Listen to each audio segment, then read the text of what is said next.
Hello, welcome back. Welcome back.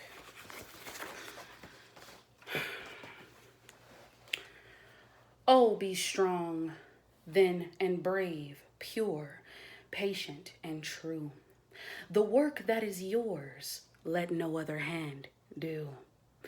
For the strength of all need is faithfully given from the fountain within the kingdom of heaven. This is a quote from Neville Goddard that he had quoted in The Power of Awareness. If you have not gotten that book, you should. I need to get my book back. She owes me my book. Anyway, sorry, I had a moment. But I wanted to talk about this quote. This quote really stood out to me because what Neville is talking about is saying that no matter what, when he says, oh, be strong then and brave, pure and patient and true, what he means by that is saying that you have to remain patient and remain true within the wish fulfilled, right? Not only just remain true about your desire, but remain true to yourself and your higher self, and have faith and know that regardless of what is being told, even if it is the opposite, to continue to walk in trust. The work that is yours, let no other hand do, right? What he says is do not give your power to the external outsource, which is the 3D. Do not give your power to others that are outside of you, because nobody is in control of your reality. Only you're in control. We are in control of our inner reality. For the strength of all need is faithfully given from the fountain within the kingdom of heaven. The fountain is our imagination. The fountain is our imagination that is flowing, right? So it's the process that's not even well, yeah, it is a process, because imagination is what creates reality. Imagination is your reality. So when he talks about this in this quote, he's also saying that your kingdom of heaven is not something that is outside of you. It's not you going anywhere. You have to embody that. We create our own hell and we create our own heaven how we think, okay? How our inner reality is, how it's shaped, and our assumptions. We have to be the master of our assumptions. Because even in The Power of Awareness, he said, it's either you could be a slave to your assumptions or the master, meaning that you can control your imagination. And how do you control your imagination is by feeling. The feeling is the secret. Being and knowing and acting as if that what you want is already true, because it is. It is true. It has been given to you. It is inevitable. You are meant to experience what you want. You just have to persist in the assumption. And also because now I know people will say, oh, you that's just an assumption. But if an assumption, as though false, if persisted in, will become fact. So you guys know how when have you ever have been imagining something or replaying a certain scenario or situation in your mind, and you was feeling like it was like anger or frustration that was rising, and you started to feel that, and then later on you end up having a confrontation with that person or whatever the situation is. Something happens to where, dang, this is exactly what you subconsciously, this is exactly what you were thinking about without even knowing it. And the reason I brought that up is because I remember one time with my old roommate, he had actually, I had an argument with him in my head, because inner conversations are very powerful. I had an argument with him in my head, and I was arguing with him, and I was just so upset. And next thing you know, the argument manifested itself. It actually happened in my reality. So in order to remain, you want to remain in the wish fulfilled. You want to be able to walk within your destiny and your purpose. We have to embody what heaven is. Heaven is already inside of us. God is inside of us. Neville did not believe that there was a God that was outside of us. God is our imagination. What we imagine, what we are thinking about, our thoughts, our assumptions is what's going to create the things in our outer reality. So if you want to if and anybody could say what they want, but this is truth, this is facts. Because if you are the type of individual, like, you want to change, and you know that this is something like, hey, I want to be a part of law of assumption, or I want to change my world. I don't want to continue to have these broken relationships. I don't want to continue to have the same cycle repeat over and over again, because at some point you have to take responsibility. You have to hold yourself accountable, because you are only responsible for what you do. Nobody is going to come and save you. And that's what Neville was talking about. You cannot wait to be rescued. You have to rescue yourself. So you are the operant power.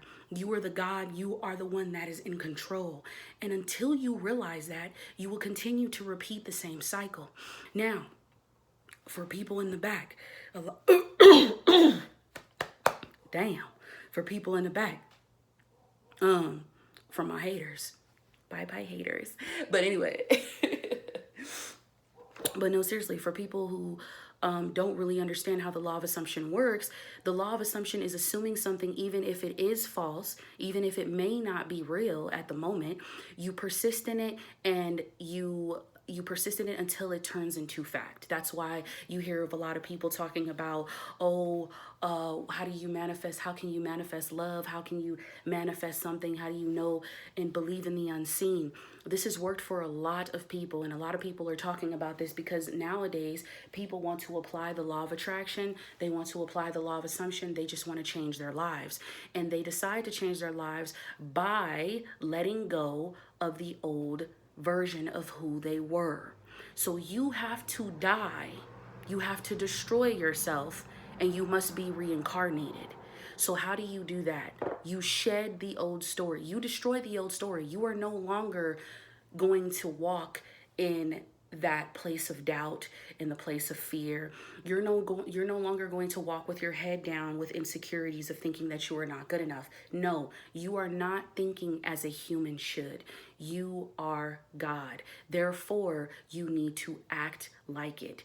There's no ifs, ands, buts about it, and there are no excuses. And if you continue to make excuses, then you will not see anything change. Because, and I'm going to talk about that later with the whole how time is an illusion. It doesn't, because Neville talks about that too. And when I say I am the new stud, Goddess Goddard, I am the new stud, Goddess Goddard.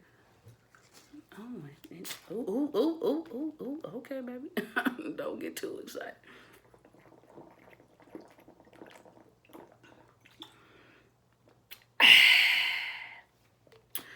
Okay. Oh yeah. Woo!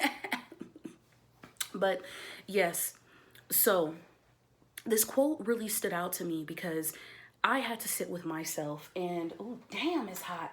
I had to sit with myself, and I had to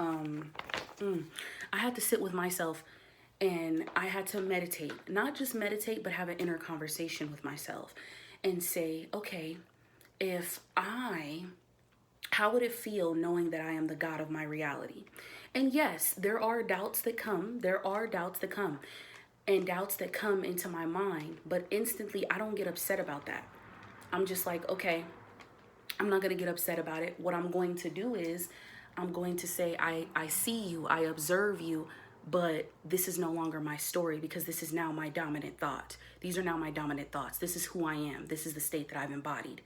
So even if you have that pull that's trying to just pull you back in, you have to be strong enough, because you are the master. Remember, we are not our feelings, our thoughts, our emotions. We are none of that.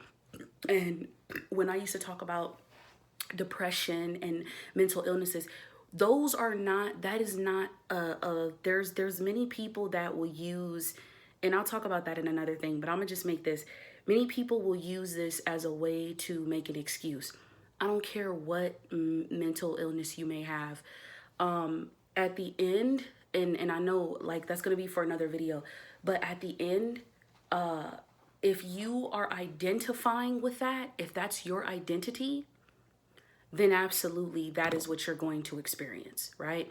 So I know some people may not agree with that, but I've gotten to this place where we are, in control of what is happening through us. We are in control of what is happening, how people approach us, how people perceive us.